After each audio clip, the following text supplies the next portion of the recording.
Hi hello friends, అందరికీ నమస్కారం అండి. Welcome to master class Telugu.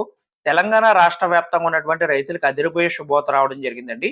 ఈ నెల 19వ తేదీన రైతుల ఖాతాల్లో డబ్బులైతే జమ కాబోతున్నాయి. ఏ పథకంలో భాగంగా ఈ యొక్క అమౌంట్ జమ చేస్తారు, అలాగే ఈ అమౌంట్ అనేది మీ ఖాతాలో తప్పనిసరిగా పడాలంటే మీరు ఏ ఏ పనులు చేయాలి అనే విషయాలకు సంబంధించి పూర్తి వివరాలు ఈ వీడియోలో మీకు ఎక్స్ప్లెయిన్ చేస్తాను. కాబట్టి వీడియోని ఎక్కడ స్కిప్ చేయకుండా పూర్తిగా చూడండి. ఈ వీడియో లైక్ చేసి మీ మిత్రులందరూ కూడా షేర్ చేయండి, వాళ్ళకు కూడా ఇన్ఫర్మేషన్ అనేది తెలుస్తుంది. అలాగే మీరు ఇంకా మన ఛానల్ని సబ్స్క్రైబ్ చేసుకున్నట్టయితే వెంటనే సబ్స్క్రైబ్ చేసుకుని పక్కన ఉన్న బెల్ ఐకాన్ని ఆల్ నోటిఫికేషన్స్ ని యాక్టివేట్ చేసుకోండి. ఇక వివరాలు చూద్దాం. కేంద్ర రాష్ట్ర ప్రభుత్వాలు రైతులకు ఆర్థిక సాయం అందిస్తూ అనేక పథకాలను అయితే అమలు చేస్తూ ఉన్నాయి. దీనిలో భాగంగానే మనకి కేంద్ర ప్రభుత్వం పిఎం కిసాన్ సమ్మాన్ నిధి యోజన అనే పథకాన్ని అమలు చేస్తుంది.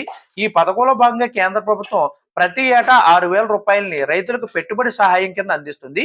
ఈ పథకంలో భాగంగా ప్రతి ఏటా కూడా 6,000 రూపాయలని ప్రతి 4 నెలలకు ఒకసారి 2,000 రూపాయల చొప్పున మొత్తం 3 విడతల్లో నిధుల్ని రైతుల ఖాతాలో జమ చేస్తుంది. దేశవ్యాప్తంగా చూసుకుంటే దాదాపుగా 11 కోట్ల మందికి ఈ యొక్క పథకానికి సంబంధించినటువంటి నిధుల్ని కేంద్ర ప్రభుత్వం రైతుల ఖాతాల్లో జమ చేస్తుంది. పిఎం కిసాన్ 21వ విడత నిధులను ఈ నెల 19వ తేదీన రైతుల ఖాతాలో జమ చేయనున్నట్లుగా కేంద్ర వ్యవసాయ శాఖ మంత్రి నిన్న ప్రకటనలో పేర్కొనడం జరిగింది. సో ఈ నేపథ్యంలోనే మరి రైతులు తప్పనిసరిగా ఈ కేవైసీ ప్రక్రియ అయితే పూర్తి చేయాల్సి ఉంటుంది. ఈ కేవైసీ ప్రక్రియ పూర్తి చేసి ఎన్పిసిఐ బ్యాంక్ అకౌంట్కి సంబంధించినటువంటి వివరాలన్నీ కూడా ఎవరికైతే పర్ఫెక్ట్ గా ఉంటాయో వారికి మాత్రమే ఈ నిధులు అనేవి అయితే జమ అవుతాయి.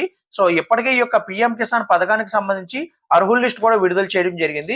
అర్హుల లిస్ట్ లో పేరున్న ప్రతి ఒక్కరికి కూడా ఈ నిధులు అనేవి అయితే జమ కాబోతున్నాయి.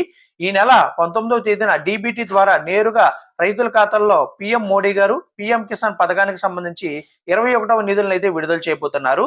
రైతు సోదరులందరూ కూడా గమనించాలి.